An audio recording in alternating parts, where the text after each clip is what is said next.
साथियों, जहां तक हम नेचुरल फार्मिंग की बात करते हैं, तो नेचुरल फार्मिंग को अगर हम बहुत सरल शब्दों में और सटीक लैंग्वेज में अगर इसको समझना चाहते हैं, तो सीधा सिंपल एक डेफिनेशन है, नेचर के साथ जुड़ना ही नेचुरल फार्मिंग है, या नेचर के साथ जुड़ना या नेचर को समझ के काम करना ही नेचुरल फार्मिंग है। कुल मिला के नेचुरल फार्मिंग प्रकृति की व्यवस्था का पार्ट है।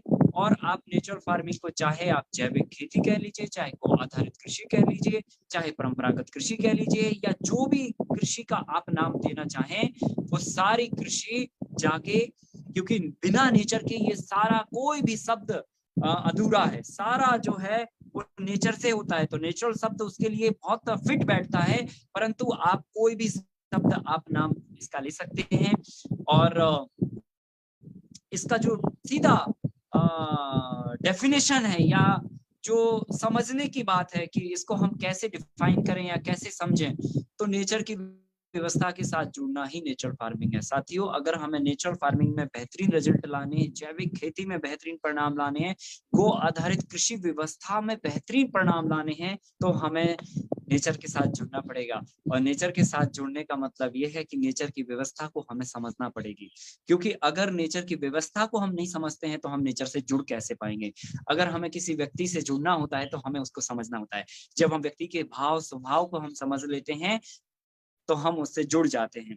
तो साथियों, ठीक इसी तरह अगर हमें नेचर से बेहतरीन परिणाम लाने हैं, तो नेचर के आव भाव को और नेचर की वर्किंग शैली को आपको समझना पड़ेगा। अगर नेचर के आव भाव और वर्किंग शैली को आप समझ जाते हैं, तो निश्चित ही है आप नेचर से बेहतरीन परिणाम लेने के लिए तैयार हो जाते हैं। साथियों, अब इस बात को हम कैसे समझें? नेचर की व्यवस्था क्या है? नेचर की व्यवस्था सिंपल सी बात है, जितनी भी आज खुशहाली या समृद्धि, या आप ये कह सकते हैं कि मानव जाति का जो जीवन संभव है, वो नेचर की व्यवस्था के कारण संभव। हम लोग आज 21वीं सदी में जी रहे हैं, और आज देश नहीं पूरी दुनिया ने टेक्नोलॉजी के क्षेत्र में, विज्ञान के क्षेत्र में अनेकों आविष्कार किए, अनेकों नवाचार किए, और आज हम चांद पर पहुंच गए, चंद्रमा पर पहुंच गए, और वहां पर अपनी कॉलोनी और घर बनाने की बात कर रहे हैं। मतलब विज्ञान की चरम सीमा को हमने पार किया, इसमें कोई दो राय नहीं है।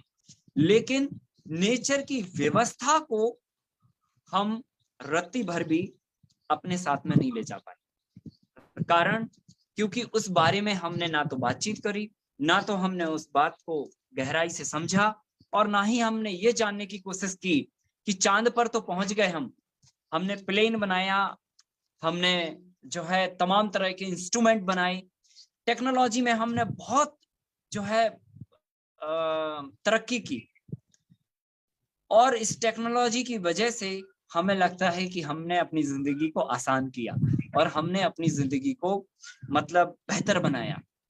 लेकिन इस जिंदगी का जो मूल आधार है, वो है जल, वायु और भोजन। संसार की सारी टेक्नोलॉजी आपके इर्द गिर्द हो, आप वायरलेस जिंदगी के जो है उसमें रहें, वातावरण में रहें, कि आपको जब जो चाहिए आप साउंड से आवाज निकालें और आपके पास वो वस्तु अवेलेबल हो। आप भले ही इतने साउंड हो जाएं, लेकिन बिना वायु के आपका जीवन संभव नहीं है, बिना भोजन के आपका जीवन संभव नहीं है, और बिना पानी के आपका जीवन संभव नहीं है। कुल मिला के ये प्रकृति की व्यवस्था का पार्ट है, और ये बात इसलिए कही जा रही है क्योंकि ये चीजें आज तक आपने नहीं बनाई।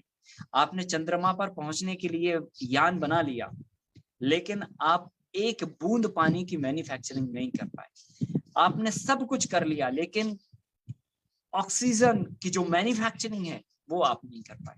आपने सब कुछ कर लिया, लेकिन भोजन की मैन्युफैक्चरिंग आप नहीं कर पाए। इसका मतलब यह है कि जो आप नहीं कर पाए वो नेचर की व्यवस्था का पार्ट है, और जो नहीं कर पाए उसी की वजह से आज आपका अस्तित्व है। अगर आप संसार की सारी टेक्नोलॉजी को जो आपने बनाई है उसको हम एक तराजू पर रख देते हैं, जाहिर सी बात है हमें लगेगा कि यार ये तो बहुत भारी है, हमने क्या क्या कर डाला।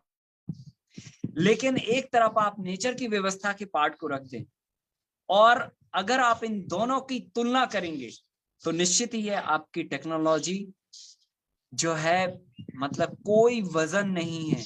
जब तक अगर हमारी नेचर की व्यवस्था का वजन नहीं है, तब तक जो है ना आपकी सारी टेक्नोलॉजी का कोई वजन नहीं है, क्योंकि आपका जो वजूद है, आपकी टेक्नोलॉजी का जो वजूद है या आपके अस्तित्व का जो वजूद है, वो नेचर से जुड़ा हुआ है। और नेचर जो है आपको वो सब कुछ देती है जिससे आप संसार में सुबह उठकर अपनी जिंदगी शुरुआत करते हैं और रात्रि विश्राम करके दोबारा फिर से अपनी जिंदगी सुबह शुरुआत करते हैं। साथियों, मेरा कहने का मतलब ये है कि आपकी जो व्यवस्था है या आपके जीवन का जो अस्तित्व है, आपकी जो जिंदगी है, वो नेचर से चलती है, ना कि गाड़ी, बंगला, मोबाइल, पैसे या बाकी चीजों से चलती है। ये एक भ्रम मात्र है और ये एक कहना चाहिए जिंदगी को बाहरी तरीके से चलाने का एक माध्यम है। बाकी जिंदगी असल में जो चलती है वो भोजन और हवा और पानी से चलती है। अगर इस बात को और थोड़ा-सा गहराई से समझेंगे तो शायद आपको समझ आएगा, या आप ये मान के बैठ जाएँ कि साहब हमारी ज़िंदगी तो हमारी गाड़ी से चलती है, अगर गाड़ी नहीं होगी तो हम काम कैसे कर पाएँगे? ये बहुत सिंपल सी बात है। हमारा मस्तिष्क आज इसको स्वीकार करता है और बोलता भी है और समझता भी है और मानता भी है। लेकिन अगर हम आपसे उदाहरण के तौर पर थोड़ा-सा आपसे क्रैक बात करें, क्रैक बात का मतलब ये होता है कि आपसे तुलनात्मक बात करें तो आपको शायद थोड़ा जल्दी क्लियर हो जाएगा। अगर हम आपकी ज़िंदगी से गाड़ी छीन लेते हैं तो शायद आप मुझे लगता है कि आपका जीवन का अस्तित्व खत्म नहीं होगा, आप मर नहीं जाएँगे।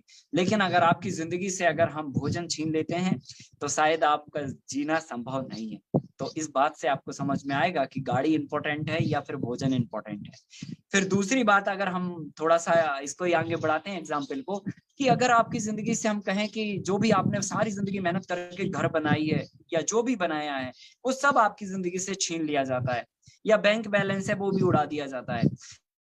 तो शायद फिर भी आप जिंदा रह सकते हैं, आपका वजूद खत्म नहीं होगा, आपका अस्तित्व इस धरती से खत्म नहीं होगा।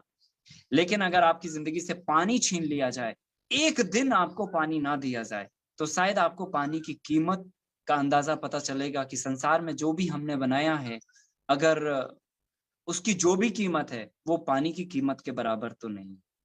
आपकी जिंदगी से अगर जो भी वस्तु को आप सबसे ज्यादा करीब मानते हैं या पसंद करते हैं या प्रेम करते हैं, या जो भी आपकी जिंदगी का सबसे बड़ा पार्ट है, या आपको कभी ऐसा फीलिंग हुआ हो कि यार ये नहीं रहेगा तो मैं जिंदा ही नहीं रहूंगा, इस टाइप से कभी आपके दिमाग में विचार आया हो या फीलिंग रही हो कि ये नहीं रहेगा तो मैं मर जाऊंगा, इस टाइप से। तो जो भी वस्तु, सबका अलग अलग हो सकता है, किसी का घर परिवार भी हो सकता है, किसी का गाड़ी, बंगला, मोबाइल, घर, कुछ भी हो सकता है, जो भी हो, अगर वो सब कुछ भी हटा दिया जाए आपकी जिंदगी से, तो भी आपका वजूद इस धरती से खत्म नहीं होगा। लेकिन अगर सांस आपकी जिंदगी से वायु 2 मिनट के लिए हटा दी जाए, तो शायद आपका वजूद खत्म हो सकता है। इसका मतलब ये है कि संसार की जितनी भी वस्तुएं हमने आज तक बनाई हैं, उन सारी वस्तुओं को एक तरफ आप रख दीजिए और 5 मिनट की श्वास की क्रिया को एक तरफ रख दीजिए, तो आप शायद उन पलों में ये कहने पे मजबूर हो जाएंगे कि संसार की सारी दौलत, सब कुछ जो भी है वो सब कुछ ले लीजिए, पर सांस लेने दीजिए, क्योंकि उससे ही आपका वजूद है। तो साथियों, कुल मिला के बात यह है कि जो नेचर की व्यवस्था का पार्ट है, भोजन, हवा और पानी, उस पर हम जरा भी मेहनत नहीं करते हैं, जरा भी विचार नहीं करते हैं। ना ही हमें स्कूलों में पढ़ाया जाता है कि आपका जो वजूद है, उसके लिए आप कुछ नहीं तो 10 मिनट तो वक्त निकालिए अपनी जिंदगी में से प्रतिदिन। लेकिन हम इतना भी नहीं करते। हम भागदौड़ भरी जिंदगी में इतना गुमसुम हो चुके हैं कि हमें पता भी नहीं चलता कि जिंदगी जीना कैसे है और जिंदगी है क्या। तो साथियों, जिंदगी जो है नेचर की व्यवस्था का पार्ट है, और आप कंप्लीट एक नेचर हो, क्योंकि इस ब्रह्मांड में जो भी चीजें आपको दिखती हैं, चाहे ऊपर आसमान पे आप देखते हैं तो आकाश दिखता है, संसार में आप जो धरती पे जो वनस्पति देखते हैं, या जो पृथ्वी पर जो धरती का पार्ट है वो देखते हैं, समुंदर का जल देखते हैं, हवा जो महसूस करते हैं, अग्नि जो सूरज के रूप में या ऊर्जा के रूप में हमें दिखती है, या हाँ हम एहसास करते हैं उसका, ये सारी चीजें, इन सारी चीजों से ही ब्रह्मांड मिलके बना हुआ है। और आपका जो शरीर है वो भी इन 5 तत्वों से मिलके बना हुआ है। कुल मिला के अगर हम नेचर को समझना चाहते हैं तो पहले हम अपने आप को भी अंदर झांक के देख लें। आप भी 5 चीजों से मिलके बने हो। आपके अंदर आकाश तत्व है, आपके अंदर वायु तत्व है, आपके अंदर अग्नि तत्व है और आपके अंदर धरती तत्व है और आपके अंदर जल तत्व है। इन सारे तत्वों से मिलकर ही ये सारा बॉडी का स्ट्रक्चर बना हुआ है और जब आप इस शरीर को छोड़ के जाते हो तो इन सारी चीजों में आप अपने आप से मिल जाते हो। तो कुल मिला के ये है कि हम खुद एक नेचर के पार्ट हैं। तो अगर हम जैविक खेती, नेचुरल फार्मिंग इन सब को समझना चाहते हैं और इनमें बेहतर परिणाम लेना चाहते हैं तो नेचर की व्यवस्था के पार्ट्स को हमें समझना पड़ेगा। इस पूरी नेचर की व्यवस्था में भोजन, हवा और पानी बहुत बड़ी भूमिका में है और भोजन और हवा और पानी की कोई मैन्युफैक्चरिंग फैक्ट्री संसार में कहीं नहीं है और ना ही इसकी मैन्युफैक्चरिंग यूनिट ईश्वर ने लगाई है कहीं पर। या आपने कभी देखा हो या कोई कहीं पर आपने देखा हो, सुना हो कि वहां पर जो है ना भगवान इंद्र ने जो है ना एक मैन्युफैक्चरिंग यूनिट है, वहां पर उनका पानी मैन्युफैक्चरिंग होता है और वहां से पानी डिलीवर होता है पूरे पृथ्वी पर। ऐसा कहीं आपने सुना है या देखा है? नहीं। ऐसा कहीं आपने सुना हो जहां पर कहीं ऑक्सीजन की मैन्युफैक्चरिंग हो रही हो कि वहां पर कोई वायु देवता ने जो है ना ऑक्सीजन की मैन्युफैक्चरिंग यूनिट लगा रखी है और वहीं से सब देशों को डिलीवर होती है? ऐसा भी नहीं है। या आपने ऐसा सुन रखा हो कि भाई कहीं पर अनाज की मैन्युफैक्चरिंग यूनिट भगवान ने लगा रखी है और वहां से सब डिलीवर होता है? ऐसा नहीं। ये सारी मैन्युफैक्चरिंग जो है वो ईश्वर ने बनाई तो है, लेकिन सूक्ष्म जीवों के माध्यम से और संसार में जितनी भी संरचना जीवों की है उन सारे जीवों के माध्यम से ये बना रखी है और ये सारे जीवों के माध्यम से ये संरचना चलती है और इसी के माध्यम से ये सारी सृष्टि का क्रम चलता है। और कुल मिला के अब बात को और हम समेटने की कोशिश करें कि जब हम नेचुरल फार्मिंग, जैविक खेती की बात करते हैं तो अपने आप को समझना जरूरी है, नेचर की व्यवस्था के पार्ट को समझना जरूरी है और उस पार्ट में भोजन, हवा और पानी महत्वपूर्ण भूमिका में है और इन सारी चीजों की मैन्युफैक्चरिंग ना होने के बावजूद भी हमें ये सारी चीजें मिलती हैं। तो ये कैसे मिलती हैं? और अगर हम ये सवाल दिमाग में खड़ा कर लें तो शायद आप समझने में आपको आसानी होगी। ये असंख्य लाखों करोड़ों जीवों के माध्यम से ये व्यवस्थाएं आपको मिलती हैं, चाहे भोजन हो, चाहे हवा हो, चाहे पानी हो। अब इस बात को अगर बहुत गहराई में समझेंगे तो 2-3 घंटे का वक्त आपको लग जाएगा। तो इस बात को हम यहीं पर समेटते हुए आपको ये समझाने की कोशिश करते हैं कि इंसान का अस्तित्व भोजन, हवा, पानी की वजह से है और भोजन, हवा और पानी ये कोई मैन्युफैक्चरिंग यूनिट का काम नहीं है। ये समष्टि में जितने भी प्रकार के जीव आपको हमें दिखते हैं इनके माध्यम से ये सारे जो व्यवस्था है भोजन, हवा, पानी की इनके माध्यम से होती है।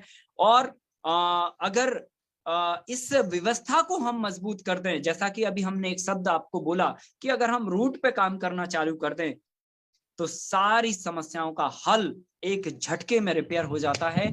और रूट है क्या? अगर हम पेड़, पत्तियां, डालियां, फल इसको मानते हैं कि ये भोजन, हवा और पानी है तो रूट क्या है? रूट है इसकी जीव। अगर हम जीवों को मजबूत कर दें और उनको हम मल्टीप्लाई कर दें तो सारा काम अपने आप रिपेयर हो जाएगा। सारा जितना भी हॉस्पिटल का जितना भी खर्चा है हमारा वो सब जीरो हो जाएगा, सारा जीरो हो जाएगा। हम रूट पर अगर काम करना चालू कर दें, लेकिन हम रूट पर काम नहीं करते, हमेशा हम डालियां रिपेयर करते रहते हैं और रूट को सुधारते नहीं है। और रूट आपने आप अगर सुधार दिया तो डालियां अपने आप रिपेयर हो जाएंगी, पत्तियां अपने आप रिपेयर हो जाएंगी, उसमें आने वाले फूल और फल अपने आप रिपेयर हो जाएंगे, कोई बीमारी का चक्कर नहीं होगा। संसार में आप एक बात जान लीजिए कि ईश्वर ने 5 तत्वों का निर्माण किया है। आप अगर कोई छठवीं चीज का नाम बता दीजिए अगर जो भगवान ने बनाई हो। नहीं बनाई है, लेकिन हमने तो क्या क्या बना लिया, अस्पताल बना ली, वेंटिलेटर बना लिया, क्या क्या बना लिया। अस्पताल नाम की संरचना ईश्वर ने हमारे लिए जीने के लिए की ही नहीं है और जब की नहीं है तो इसकी जरूरत नहीं है। तो इसका मतलब ये है कि अगर अस्पताल नाम की संरचना का निर्माण ईश्वर ने करके नहीं भेजा है तो इसका मतलब वो हमें जरूरत नहीं है। और जिन चीजों की हमें जरूरत है जिंदगी में वो सब ईश्वर ने बना के भेजा है। अगर हमें चोट लगती है तो वो कैसे रिपेयर होगी और उसके लिए उसने वनस्पति बना के भेजी है। तो संसार में जो इंसान की जिंदगी को एक समृद्ध बनाने के लिए, खुशहाल बनाने के लिए जो भी आवश्यक है, वो सब वनस्पति के रूप में, भोजन, हवा, पानी के रूप में, जीवों के रूप में, वो सब बना के इस धरती पर भेजा है। लेकिन जिन चीजों की आवश्यकता ही नहीं थी, वो बना के नहीं भेजी। तो ये सारी चीजें हमने बना ली हैं और एक भ्रम में हम लोग फंस गए हैं। अगर हम नेचर की व्यवस्था की रूट पर काम करना चालू कर दें, तो मेरा दावा है और मेरा मानना है और प्रैक्टिकल अनुभव है, आपको कभी अस्पताल के चक्कर लगाने की जरूरत नहीं है, आपको कोई मेडिसिन की जरूरत नहीं है। बिना मेडिसिन के आप जिंदा रह सकते हैं, और जिंदा ही नहीं, एक खुशहाल और एक स्वस्थ जीवन आप सारी जिंदगी जी सकते हैं, पूरी उम्र भर। तो कुल मिला के मेरा कहने का मतलब यह है कि हमें रूट पर काम करना है, और नेचुरल फार्मिंग और जैविक खेती या परंपरागत कृषि, गौ आधारित कृषि की अगर हम रूट पर बात करें, तो रूट है हमारे जीव, और जीवों की अगर संख्या को हम बढ़ाते हैं, अगर नेचर की व्यवस्था में जीवों का ख्याल रखते हैं और जीवों के बारे में हम सोचने लगते हैं। अभी हम क्या करते हैं, अपने बारे में सोचते हैं, हमें जी प्लॉट खरीदना, हमें जी बैंक बैलेंस बढ़ाना, हमें जी घर खरीदना है, हमें जी वहां पर ये जी वहां पर वो करना। हम अपने ही बारे में सोचते रहते हैं, अपने बच्चों के बारे में सोच लेते हैं ज्यादा से ज्यादा। अभी तो बच्चों के बारे में भी लोग नहीं सोचना बंद कर दिए, अब तो केवल अपने ही बारे में सोचना, वो ही बहुत बड़ी बात है।